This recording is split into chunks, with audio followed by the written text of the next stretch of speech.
ঘুমানোর বিছানায় গিয়ে একটি দোয়া ৩ বার পড়লে সকল গুনাহ মাফ হয়ে যাবে। আমরা কিন্তু বিভিন্ন সময় অনেক ধরনের গুনাহ করে থাকি, আমাদের জানা অজানা অনেক গুনাহ আমাদের দ্বারা হয়ে যায়। বিভিন্নভাবে অনেকেই দেখা যাচ্ছে ছোট বড় অনেক ধরনের গুনাহ আমরা করে ফেলি। সুতরাং ঘুমানোর সময় আপনি এই দোয়াটা অবশ্যই পড়বেন, কেননা ঘুম হচ্ছে এমন একটা জিনিস, আপনি ঘুমাতে গেলেন, ঘুমানোর পরে ঘুম ভাঙলেই কিন্তু সকাল, না ভাঙলেই পরকাল। অর্থাৎ এই ঘুমের ভিতরে কিন্তু আপনি দুনিয়া থেকে বিদায় হতে পারেন। অনেক মানুষ আজকে রাতে হয়তো আমরা একসাথে ঘুমাবো, কিন্তু কালকে দিন আগামীকাল হওয়ার পরে হয়তো আমরা সূর্য আর নাও দেখতে পারি, হয়তো আমি দুনিয়া থেকে বিদায় নিতে পারি, অথবা অন্য কেউ দুনিয়া থেকে বিদায় নিতে পারে। সুতরাং অনেকে ঘুমানোর মানেই হচ্ছে কেমন যেন সে দুনিয়া থেকে বিদায় নিয়েছে, একটা মৃত্যুর মতো। সুতরাং আল্লাহ পাক রব্বুল আলামিন আমাদেরকে কত নিয়ামত দিয়েছেন, আমরা এই নিয়ামত ভোগ করছি আর আল্লাহ তাআলার সাথে নাফরমানি করছি। এই জন্য অবশ্যই ঘুমানোর বিছানায় গিয়ে আমরা এই দোয়াটি ৩ বার পড়ব। বিশেষ করে গুনাহ ক্ষমা করাতে চাইলে অবশ্যই আমরা এগুলো পড়ব। আর যদি আপনি এটা পড়তে পারেন, দেখবেন আপনার মনটা সকালবেলা হালকা হয়ে গিয়েছে। আল্লাহ পাক রব্বুল আলামিন বিশেষ করে গুনাহের কাজ করলে তার অন্তরটা ভারী হয়ে যায়, ব্ল্যাক কালার হয়ে যায়, অন্ধকারাচ্ছন্ন হয়ে যায়। কোনো ব্যক্তি যদি গুনাহের কাজ করে তাহলেই তার অন্তরটা অন্ধকারচ্ছন্ন হয়, এবং যখনই সে তাওবা করে গুনাহগুলো ক্ষমা হয়ে যায়, তখন তার এই অন্ধকারচ্ছন্ন কেটে যায়। আল্লাহ পাক রব্বুল আলামিন তার অন্তরটাকে নূর দ্বারা পরিবর্তন করে দেয়, তখন তার মনটা হালকা লাগে। সুতরাং আমরা ঘুমানোর বিছানায় গিয়ে এই দোয়াটা পড়ব। নবীজি সাল্লাল্লাহু আলাইহি সাল্লাম বেশি বেশি ইস্তেগফার পড়তেন। ইস্তেগফার আমরা যখনই ঘুমানোর বিছানায় যাব তখন ইস্তেগফার পড়ব।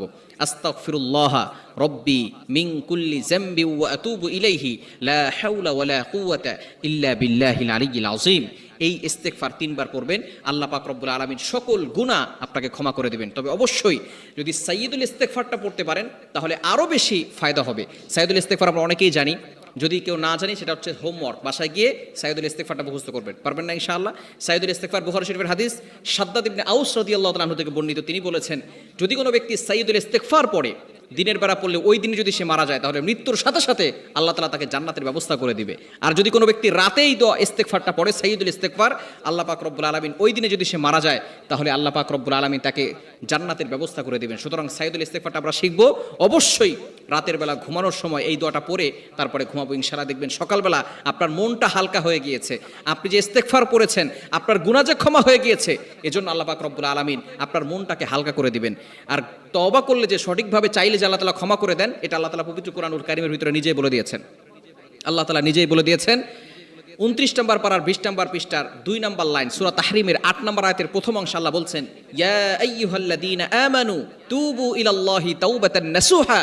ও ইউ হ্যাভ বিলিভার্স, ঈমানদারগণ, তুবু ইলাল্লাহি তাওবাতান নাসুহা, তোমরা তাওবা করো সঠিকভাবে, সত্য তাওবা যদি তোমরা করতে পারো, তাহলে আমি তোমাদের সকল গুনাহগুলো ক্ষমা করে দিব। বলেন সুবহানাল্লাহ। সুতরাং আল্লাহর কাছে ক্ষমা চাইতে হবে, এবং ঘুমানোর বিছানায় গিয়ে 3 বার ইস্তেগফার পড়বেন এবং সাইয়্যিদুল ইস্তেগফার পড়বেন।